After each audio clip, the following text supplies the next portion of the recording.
Bonjour à tous, avec l'aide de Dieu, nous allons étudier la Gemara, le traité Makot Daftet Amoud Aleph 9a, nous sommes à la troisième ligne. La Gemara nous ramène les mots de la Mishnah que nous avons appris dans le cours précédent, dans 8b. Disons tous les mots de la Mishnah, plus que ce qui est écrit sur le texte de la Gemara. Il y a écrit dans la Mishnah Hakol Golin Alidei Israël, que tout le monde, tous ceux qui ont tué un juif, vont aller en exil dans les villes de refuge. On a expliqué que Hakol, ça faisait référence aussi au Eved Écoute, aux serviteurs cananéens et aux Cutéens. Puis on a dit Israël, Golin Alidem, et les juifs vont en exil si ils ont tué un autre juif, ou bien un serviteur cananéen, ou bien un Cutéen. Et là viennent les mots qui nous intéressent pour le cours d'aujourd'hui. Chutz Maliede Ger Toshav, à l'exception que s'ils ont tué un Ger Toshav, c'est-à-dire un résident étranger, c'est quelqu'un qui n'est pas juif, mais qui fait les 7 lois noachid et qui a le droit de vivre avec nous en Eretz Israël, que si un juif l'a tué, à ce moment-là, il ne va pas aller en exil dans les villes de refuge. Alors, la Gemara en déduit de cela, sur la quatrième ligne, Alma, donc on voit de là, que Ger Toshav, qu'un résident étranger, il a le même statut que Oved Kochavimu, il est comme un idolâtre. De la même manière que si un juif, il a tué un idolâtre par inadvertance, il ne va pas aller dans les villes de refuge. De la même manière aussi, si un juif a tué un Ger Toshav, un résident étranger par inadvertance, il ne va pas aller dans les villes de refuge. Bien, donc, ils sont exactement la même chose. Rashi nous dit, Chutz mi Ger Toshav, ou Mashma, l'expression de la Mishnah qui dit à l'exception d'un résident étranger, sous-entend, Demitarvayu memaetle, il est exempté dans les deux sens. Qu'est-ce que c'est dans les deux sens? Delo hu gole alide arigato, que lui, le résident étranger, s'il a tué un juif, il n'ira pas en exil, en ville de refuge pour être expié. Elle a seulement quoi? Nerag. On va le condamner à mort. Velo Yisrael, gole alav. Et si un juif l'a tué, il ne va pas aller dans les villes de refuge pour le fait d'avoir tué un résident étranger. Donc, ce cas, je veux souligner que l'expression de Chutz Miger Toshav, à l'exception d'un résident étranger, c'est pas seulement que si le juif a tué un résident étranger, il ne va pas aller dans les villes de refuge, mais c'est aussi que si le résident étranger a tué un juif, il ne pourra pas aller dans les villes de refuge, mais il sera condamné à mort. Maintenant, la Gemara a dit dans ces cas-là, voyons la dernière phrase de la Mishnah. Ema Seifa, citons la fin de la Mishnah, d'où il ressort le contraire. Il y a écrit que Ger Toshav, Golali de Ger Toshav, qu'un résident étranger est exilé pour avoir tué involontairement un autre résident étranger. Donc on apprend de là qu'un résident étranger, il est passible d'exil lorsqu'il est tué de façon involontaire, contrairement à un idolâtre. C'est-à-dire qu'il y a oui une différence entre l'idolâtre, entre le non-juif ordinaire et le résident étranger. Que l'idolâtre, lui, ça n'existe jamais qui va aller dans les villes de refuge, tandis que le Ger Toshav, ça existe oui qui va aller dans les villes de refuge s'il a tué un autre Ger Toshav. Donc, si on voit la partie de la Mishnah qui nous dit Chutz Mali de Ger Toshav, à l'exception d'un résident étranger, ça veut dire quoi? Qu'un résident étranger, pas seulement si le juif l'a tué, il ne va pas aller dans les villes de refuge, mais si le résident étranger a tué, qu'il a tué qui que ce soit, il ne pourra jamais aller dans les villes de refuge. Juste après, on nous dit que s'il a tué un autre résident étranger, il va aller dans les villes de refuge.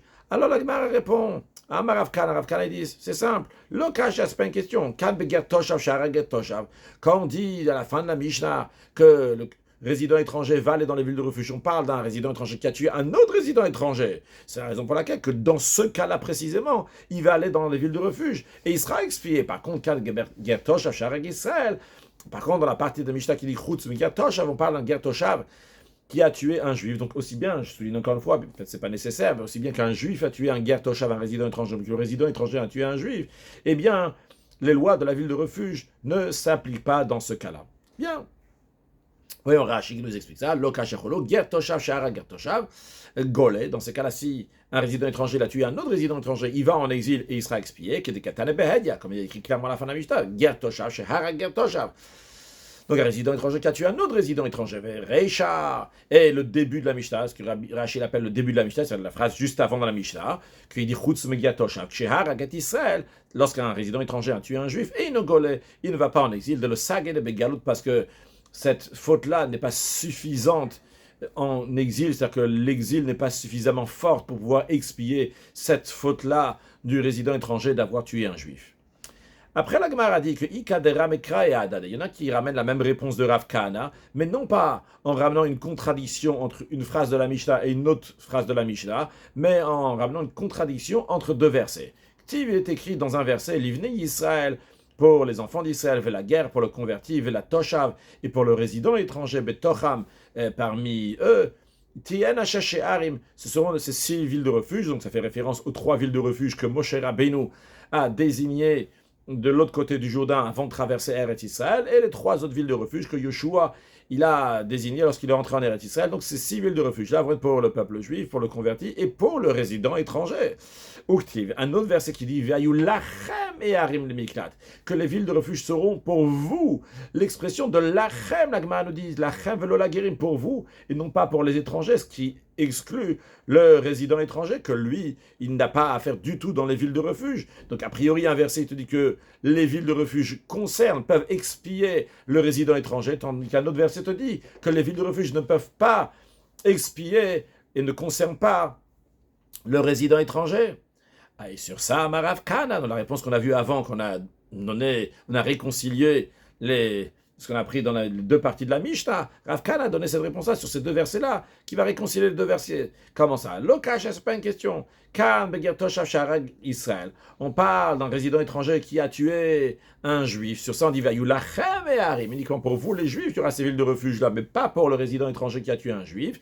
Kan Begir Toshav Sharag Toshav. Tandis qu'ici, lorsque cela inclut donc le résident étranger pour la peine d'exil, donc on dit aussi la guerre, la toshav. De quoi on parle? On parle d'un résident étranger qui a tué un autre résident étranger, que là, il va dans l'exil, et donc la ville de refuge le concerne, oui.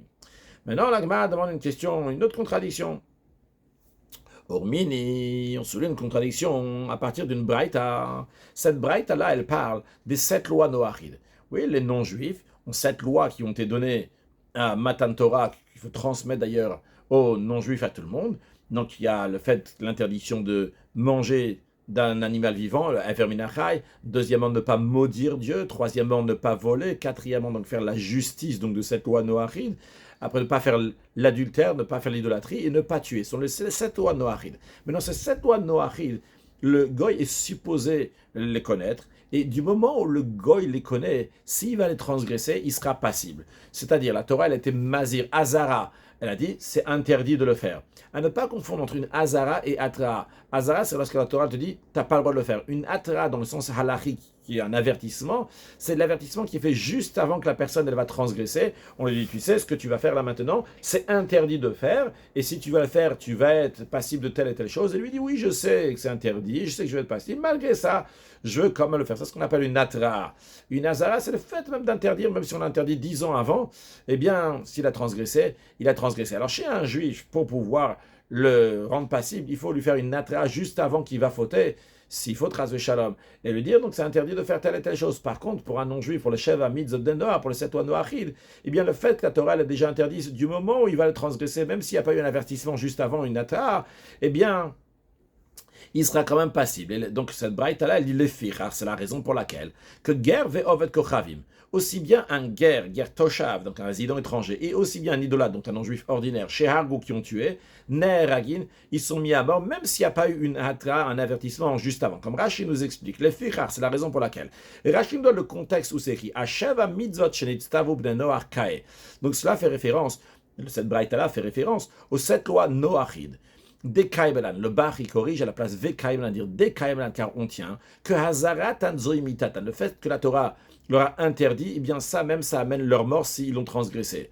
Le Ficha, donc la Braïta dit c'est la raison pour laquelle que Ger Toshav, un résident étranger, Ovet Kochav, un idolâtre, un non-juif, chez Hagou qui ont tué, Neragin, ils sont mis à mort, Vafil ou Beshogeg, même si c'est pas inadvertance, chez End le Noar Tserimatra, car les noachid, donc les non-juifs, n'ont pas besoin d'un avertissement juste avant, de faire qui ont fait leur faute pour qu'ils vont être passifs, qui d'Amrin Bessanen, quand ils ont traité Sanhedrin. Donc même s'il a tué par inadvertance, eh bien, il est mis à mort. En tous les cas, qu'est-ce que la Gemara veut ramener de cette braïta-là? La Gemara veut ramener le fait qu'on a mis dans le même paquet le ger ve'ovet kochavim. On a mis dans le même paquet le résident étranger et l'idolâtre.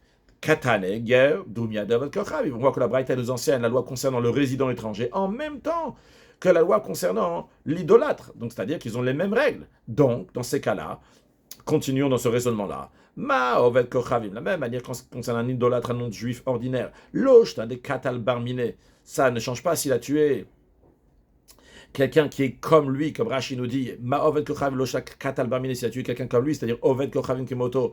Ça change pas s'il a tué un idolâtre comme lui, toujours continuons la Gemara, veloshta de katal de la barminé, ça change pas s'il a tué involontairement quelqu'un qui n'est pas comme lui, donc c'est-à-dire un juif comme Rashi nous dit, lav barminé, quelqu'un qui n'est pas comme lui, pas comme l'idolâtre, donc Israël. Et quoi qu'il arrive dans les deux cas, Nerag, il est mis à mort, l'idolâtre, s'il a tué, que ce soit un juif ou un non-juif, il sera mis à mort, même si c'est involontairement. Donc, j'en déduis de là que Avger, de la même manière aussi, le résident étranger, l'Oshna de Katal Bamine, ça ne change pas s'il a tué quelqu'un qui est comme lui, donc c'est-à-dire un Ger Toshav Kemoto, Rashi nous dit Avger Toshav l'Oshna Katal Bamine, il a tué quelqu'un comme lui, Ger Toshav Kemoto, un résident étranger comme lui. Et ça ne change pas, Veloshna. Katal de la Barmine, s'il a tué quelqu'un qui n'est pas comme lui, Rachid de la Barmine, quelqu'un qui n'est pas comme lui, Israël. Donc ça ne change pas si un Ger Toshav, un résident étranger, il a tué quelqu'un comme lui, un résident étranger, ou bien qu'il a tué quelqu'un qui n'est pas comme lui, un juif, dans tous les cas, eh bien, Nerag, il sera mis à mort, la Gemara nous dit. Donc c'est-à-dire qu'il n'y a pas de différence entre le non-juif ordinaire, l'idolâtre, et le résident étranger. De la même manière que l'idolâtre, qu'il a tué un autre idolâtre, ou bien un juif, il est mis à mort, de la même manière aussi. Quand le Ger Toshav, il a tué, et on parle involontairement, que ce soit pour l'idolâtre ou sur le Ger Toshav, il a tué involontairement quelqu'un d'autre, que ce soit un idolâtre, un juif, ou bien un Ger Toshav comme lui, quoi qu'il arrive, il va être mis à mort. Donc c'est contradictoire avec ce qu'on a dit à la fin de la Mishnah, qu'un Ger Toshav, un résident étranger qui a tué un autre résident étranger, il va aller en exil. Rav Chizda, il a dit, Lokasha, ce n'est pas une difficulté. Il faut différencier, chaque cas a sa particularité, et en fonction de ça, la loi est différente. Kan Sharagoder Kirida, ici dans la Mishnah qui indique qu'il est exilé pour avoir tué de façon involontaire, si un résident étranger l'a tué un autre résident étranger de manière volontaire, il va en exil. De quoi on parle? Chez Harago, il a tué Derhirida dans un mouvement qui est descendant. On va expliquer dans quelques instants, expliquer pourquoi. Et alors, Kan, par contre, ici, dans la Braïta, qu'on dit que le résident étranger il est considéré comme le non-juif, et s'il a tué par inadvertance, on va le mettre à mort comme le non-juif ordinaire, comme l'idolâtre.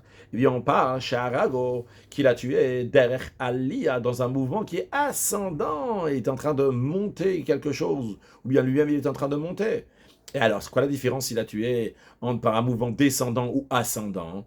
Eh bien, Rav Chizda explique. Derech Yerida, s'il a tué d'un mouvement descendant, voyons quelle serait la règle si c'est un juif qui avait fait ça, d'Israël Galé. Si ça serait un juif qui a tué un autre juif par inadvertance avec un mouvement qui est en train de descendre, il serait parti en exil. Alors on nous dit, Yonami, lui aussi, le Ger Toshav, le résident étranger, s'il a tué par inadvertance avec un mouvement qui est descendant, ça le Begalut.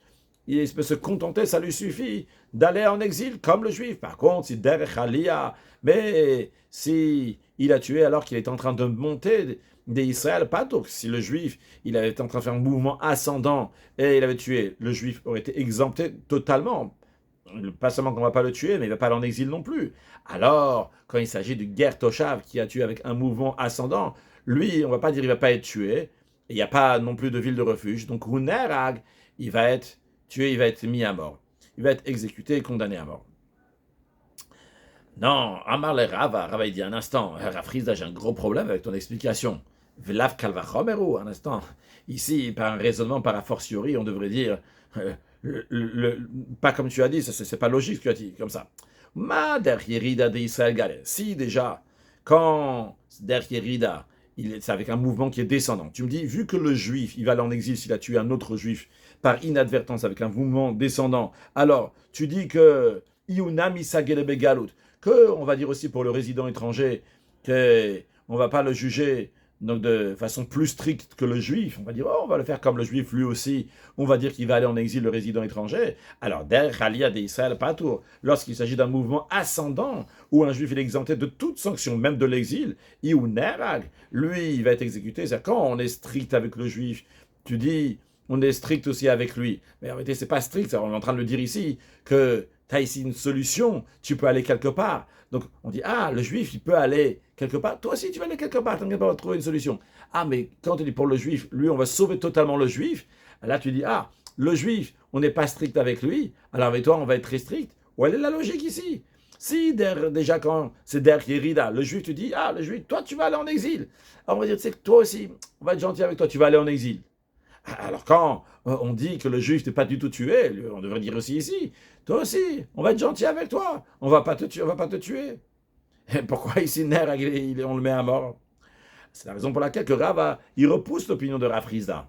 Et Rava, il dit, de quoi on parle ici dans la Braïte qui dit que on va tuer le Gertoshav et il ne pourra pas aller en exil. Be'omer Moutar, on parle en Gertoshav d'un résident étranger qui a dit qu'on a le droit de tuer, il ne savait pas. Comment savoir comment ça se fait qu'il ne savait pas, mais en tous les cas, il pensait que c'était permis. Peut-être par rapport aux circonstances ou quoi que ce soit, il pensait que c'était permis de tuer cet autre résident étranger. Et Rava, il dit, c'est la raison pour laquelle qu'il va aller en exil. Alors, Amarle Abaye demande une question à Rava. Rava, donc il a dit, la Mishnah, elle parle d'un cas ordinaire, que le Gertoshav, il a tué un autre Gertoshav sans faire exprès, c'est pour ça qu'il va en exil.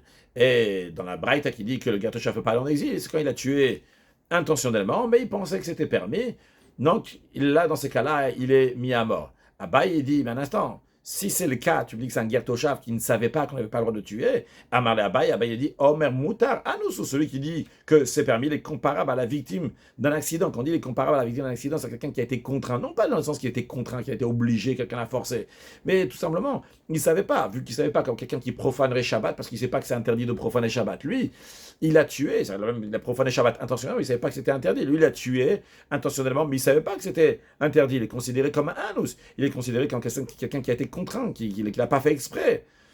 De manière plus précise, c'est un nous, c'est pas juste un shogeg, mais c'est un nous, un contraint.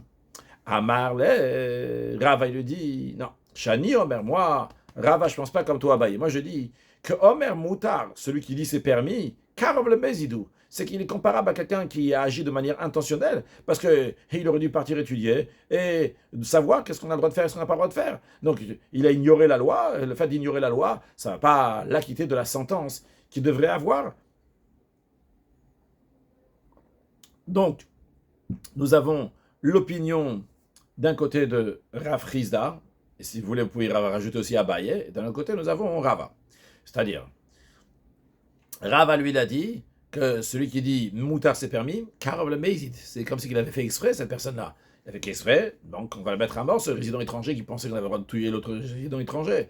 Tandis que Rav Rizda, on met Abaye aussi dans le même esprit, lui, il dit non.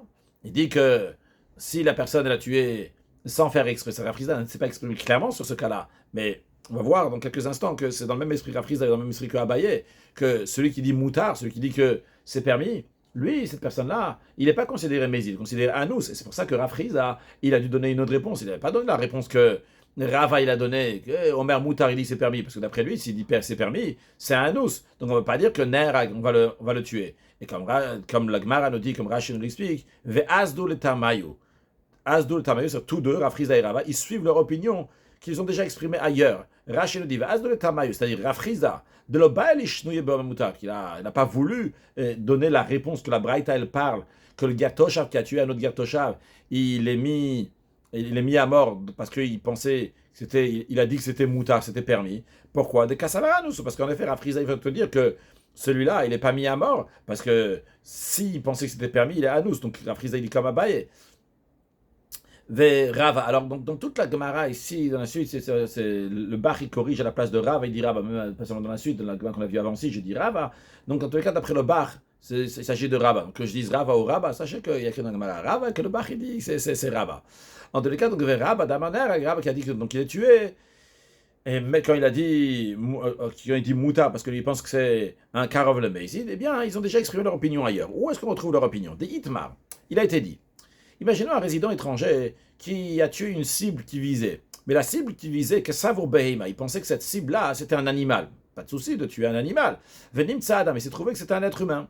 Ou bien, le résident étranger, donc qui n'a pas le droit de tuer, évidemment, même un non-juif involontairement. Mais s'il a tué un non-juif, même volontairement, il ne sera pas tué pour l'avoir tué. Et donc, en tous les cas, il pensait que la cible qu'il avait devant lui, c'était un Knani, c'était un non-juif, qui n'est pas Gertoshav. Encore une fois, il n'a pas le droit de le tuer, mais même s'il a tué, il n'est pas passif de mort pour ça. Donc, ce Gertoshav, ce résident étranger, il a pris comme cible à tuer un Knani, il pensait que c'était un Knani, il pensait que c'était un idolâtre. Venez de sa Gertoshav, il s'avère que c'était un résident étranger. Donc, Quand il a tué, encore une fois, il n'avait pas le droit de le faire. Mais s'il l'a fait, s'il allait le faire, dans sa tête, c'était pas quelque chose sur lequel il était passible de mort, vu qu'il va tuer un Knani, donc juste un non-juif ordinaire. Rava il dit, Chayav, ce résident étranger là, il est passible de mort. Ça fait Omer Moutar, lorsqu'il s'est dit, il pense que c'est permis, que ce soit parce qu'il pense que la loi, elle permet, ou bien il pense que c'est permis. Pourquoi? Parce que cette cible-là, c'est quelque chose qu'il a le droit de tuer, en tous les cas quelque chose qui ne serait pas passible de mort s'il va le tuer. Eh bien, Rava dit, Omer Moutar, Karol Bezidou. Cette personne-là, elle est proche de quelqu'un qui a fait ça de manière intentionnelle. C'est la raison pour laquelle que ce résident étranger-là, il va être mis à mort, chayav, passible de mort. En revanche, la Frisda Omer, la Frisda il dit non, que ce résident étranger, Pato, il est exempté. Pourquoi? Parce qu'il dit que Omer Moutar, celui qui pense qu'une chose est permise, il pensait que c'était un animal qu'il allait tuer, il pensait que c'était un Knani, permise dans le sens pas permis, dans le sens dans le cas pas quelqu'un qui est passible de mort s'il va le tuer. Eh bien, Omer Moutar Anoussou, s'il pense que c'est permis, eh bien, il est victime d'un accident. C'est pas de sa faute, on va dire. Rashi Kasavur Beima, Arezeka Omer Moutar, quand il dit, il pense que c'est un animal. Alors, c'est comme ce qu'il disait, c'est permis de le faire. En effet. Maintenant, il dit Shayalol Lilmod, il aurait dû étudier, savoir si c'est permis ou interdit. Ve'avze, celui-là aussi, c'est le parallèle de celui qui dit c'est permis. C'est-à-dire celui qui pense que c'est un animal, il a le droit de tuer, c'est comme le parallèle de quelqu'un qui dit que c'est permis. Alors, de la même manière que celui qui dit c'est permis, il aurait dû étudier pour savoir si c'est permis ou interdit. De la même manière aussi, quand tu dis celui-là, il pensait que c'est un animal, alors que c'est un être humain, il aurait dû être mais ayen, plus à approfondir.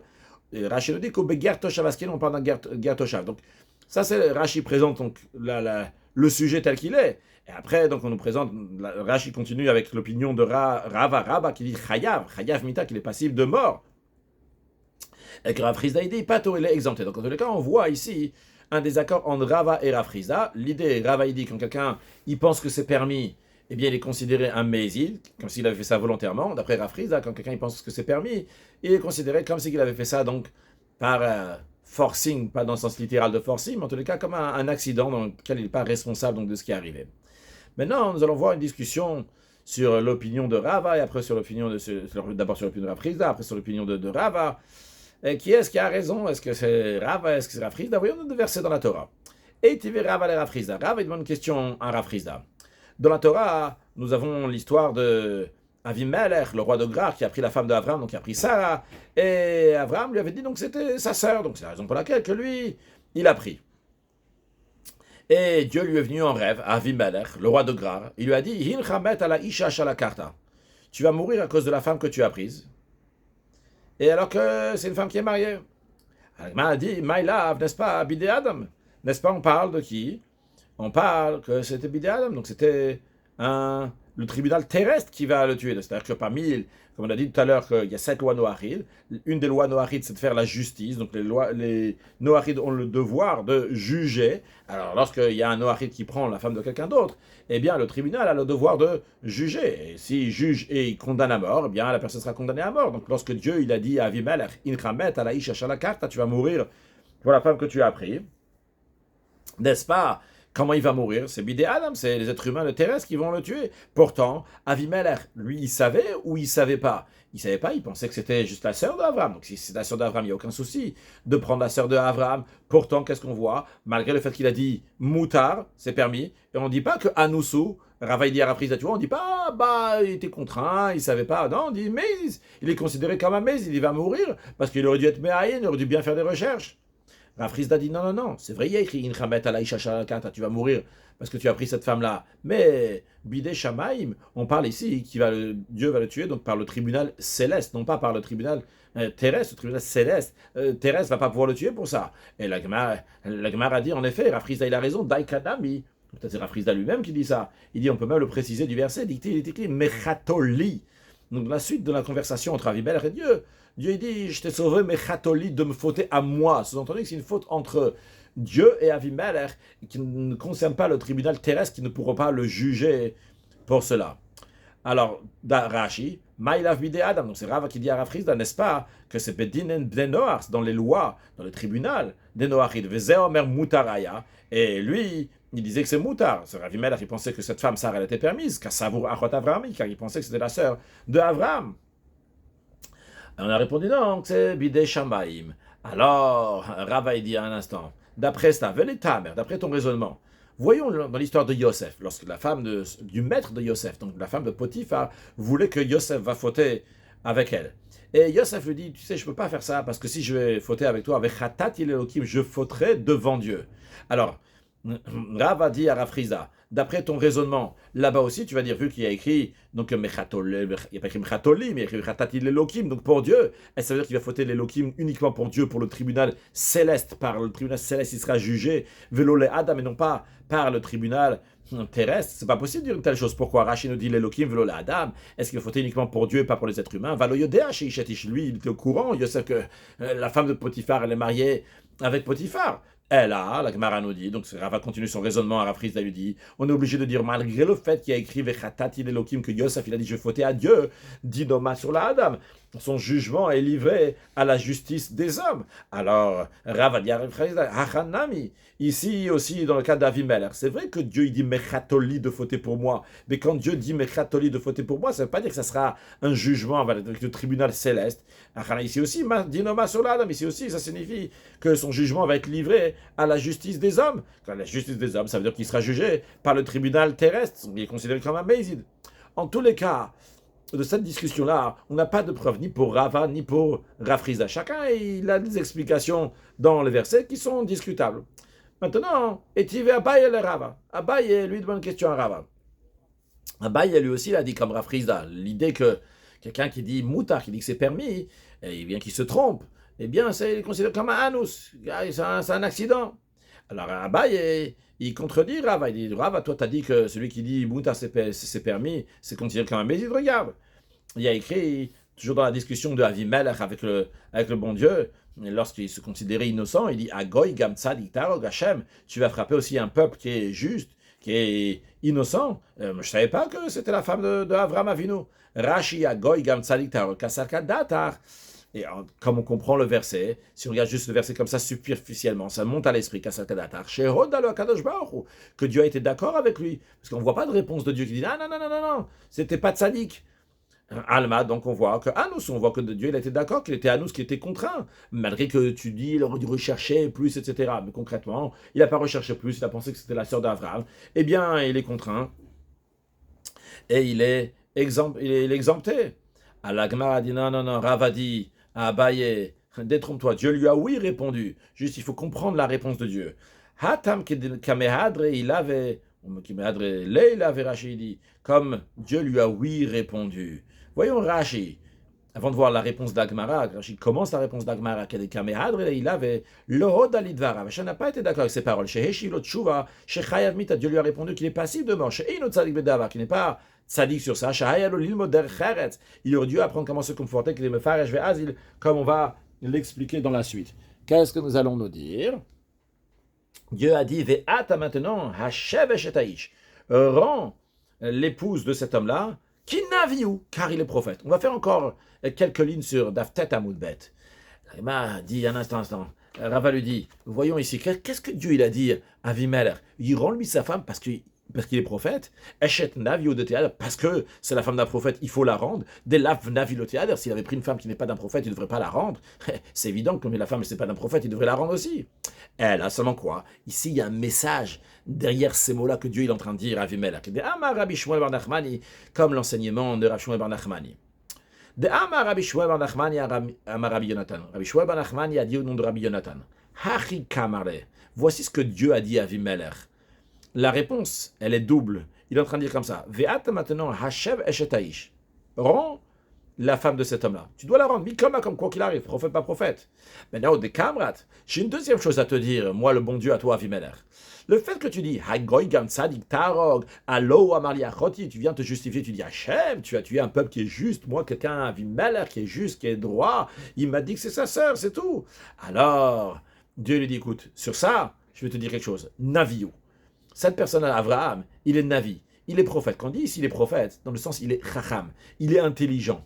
Il est intelligent, il a su comprendre de tes paroles ce qu'il avait intérêt à dire pour sauver sa peau. Ou mimchalamad, c'est de toi, de ta question qu'il a appris comment répondre parce que tu es quelqu'un d'extrêmement dangereux. Parce que Arsenaï ou Shebalaïr, lorsqu'il y a un invité qui arrive dans la ville, il y a un homme, une femme qui rentre à la ville.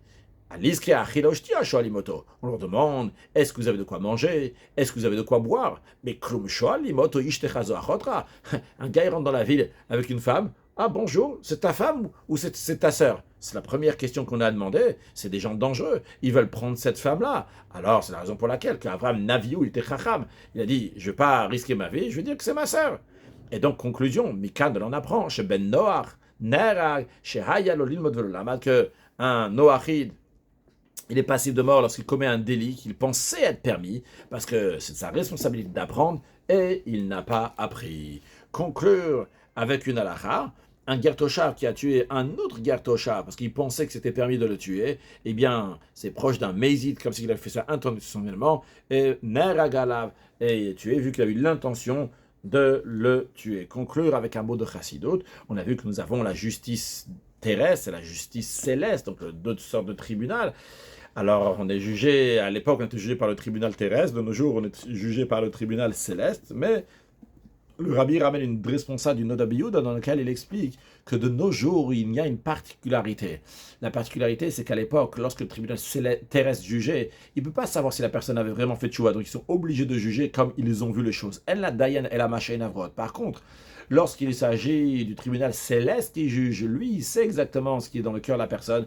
Il sait si la personne a fait tchouva, et donc il peut lui pardonner. Et le Rabbi relie ça avec le mois de Elul, qui est un mois dans lequel on va se réfugier vers Akadosh Baruch dans les villes de refuge. À l'époque, quelqu'un qui avait tué intentionnellement, il ne pouvait pas se sauver dans les villes de refuge. Il allait là-bas, mais après on le reprenait, on le jugeait, on le condamnait, il était exécuté. Par contre, de nos jours, lorsque quelqu'un même il a fait quelque chose volontairement, et donc il a tué de manière spirituelle, il a tué son âme divine, malgré ça, il a la possibilité d'aller dans les villes de refuge, se réfugier, parce qu'à Kadosh Baruch Hu, il sait qu'il a fait tchouva, et donc il peut être sauvé là-bas du Goël Adam, du vengeur du sang, du Yetzerara qui veut du mal, et à Kadosh Baruch Hu donne une bonne et douce année, et la venue de Mashiach Na, ou une excellente journée.